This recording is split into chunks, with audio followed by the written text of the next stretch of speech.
We're back again, and this time we're looking at Redox reactions procedure part B.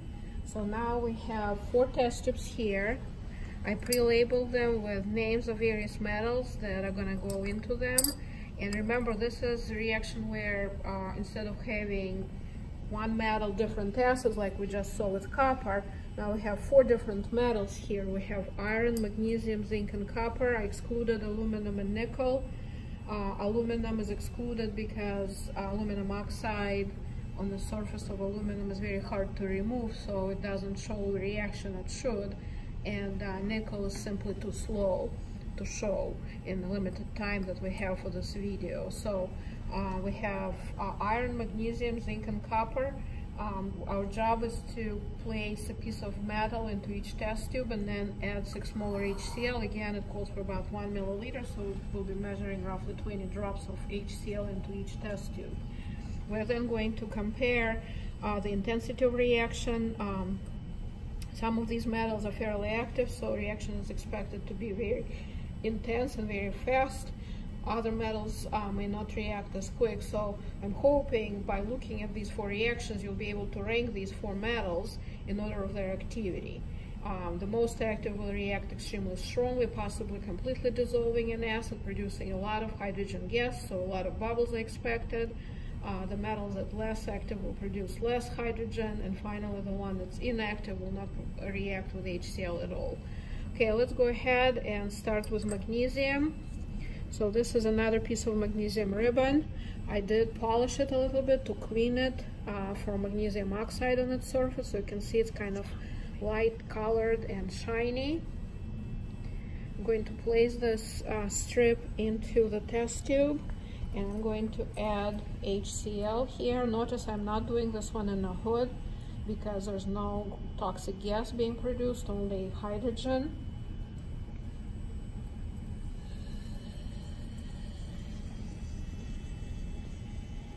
So you can see reaction is very, very intense. Looks like almost smoke is produced, and look, there is no magnesium strip left. All of the magnesium has dissolved. So what happened in this one?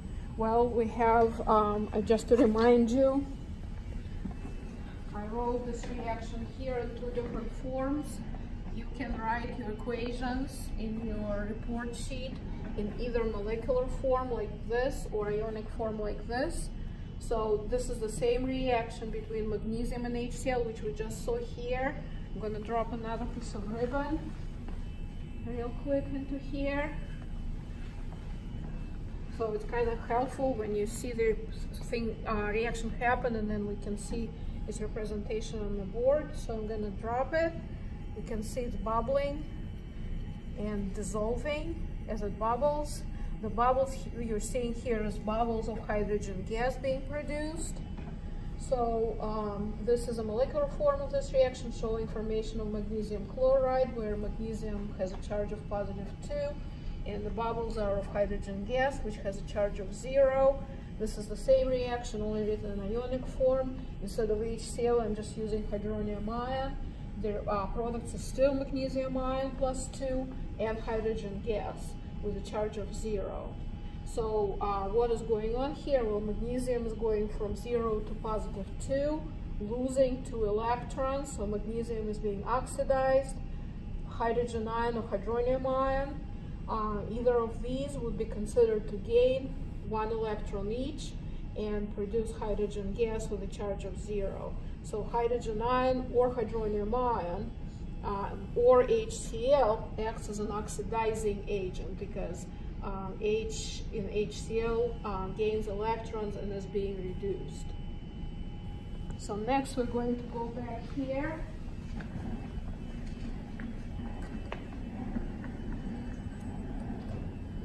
And this is my test tube for zinc. So here in this little jar I have jars of zinc metal. I'm going to take a piece of zinc, drop it in a test tube, and I'm going to also add about 1 milliliter of HCl.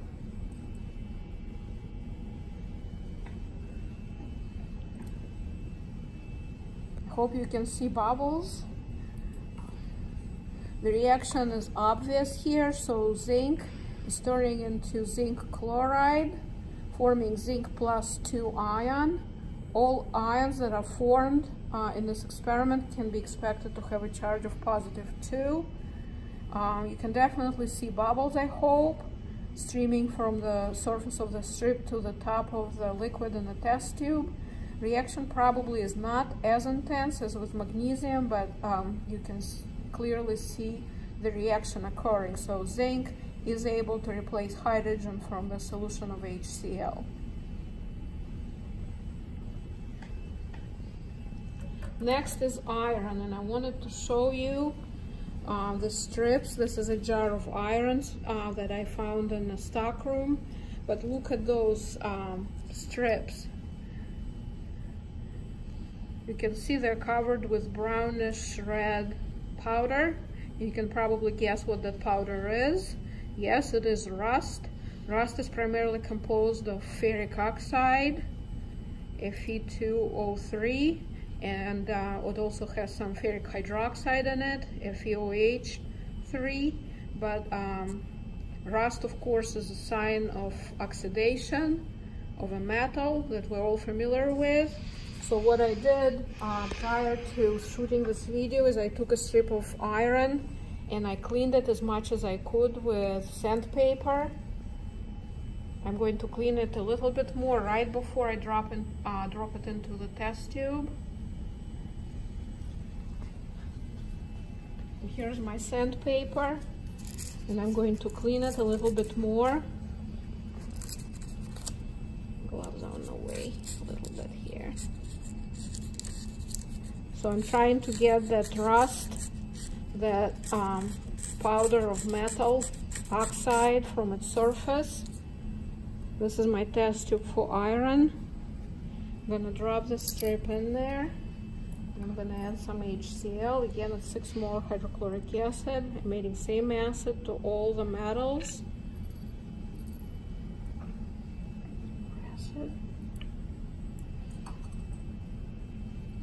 So here we have to look extremely closely. I don't know how well I cleaned the metal. I tried my best to remove rust. So look very, very closely. You might see a stray bubble rising from the surface of the metal.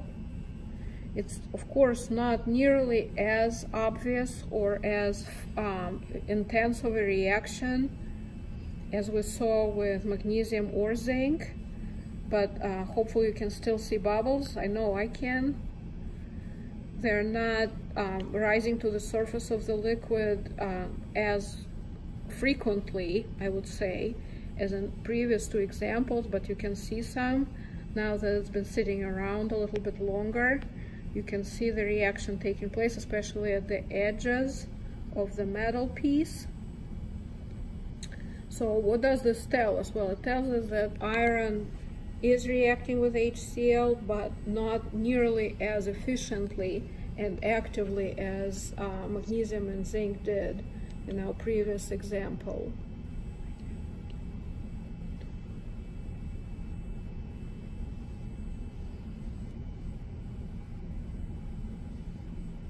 Okay, finally, the last one here is copper, and I have copper strips in this jar. You can see familiar reddish orange shiny strips. They're actually way too big, so I'm going to bend it a little bit so it fits the test tube. I'm gonna dump it in. I'm gonna add HCl. We already saw this reaction, by the way, with the copper wire, or we saw the combination. We didn't see much of a reaction taking place, but here is copper with HCl. Remember, copper is significantly less active compared to the other metals we've been talking about, so there isn't much happening in this one. No bubbles are seen. no changes on the copper surface, not on the edges. It's just sitting there, no reaction taking place. So the conclusion we can make here for copper is that copper is not reactive with HCl. Copper is not able to replace hydrogen from HCl. Just to go back real quick to part C, when we talked about reaction between copper and silver nitrate. So it's been about maybe 20 minutes. And what can we see? I'd like to call your attention to the color of the solution. As you recall, we added a piece of copper wire, or I'm sorry, copper foil with silver nitrate clear solution.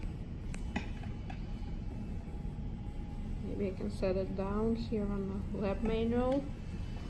And what you can see is the solution is now turning light blue, indicating presence of copper ions. So copper atoms from the foil are turning into copper ions, which are giving the solution this light blue color. And there is a bunch of gray, silvery, needle-like solid in the middle. The copper foil is covered in it, and that shiny gray metal is silver, metallic silver. So we're seeing a reaction where silver ions are replacing copper. I'm sorry, silver ions are replacing copper from the salt, producing copper nitrate. So just to I wanted to show you this. Next, we're going to be looking at part C in the next video.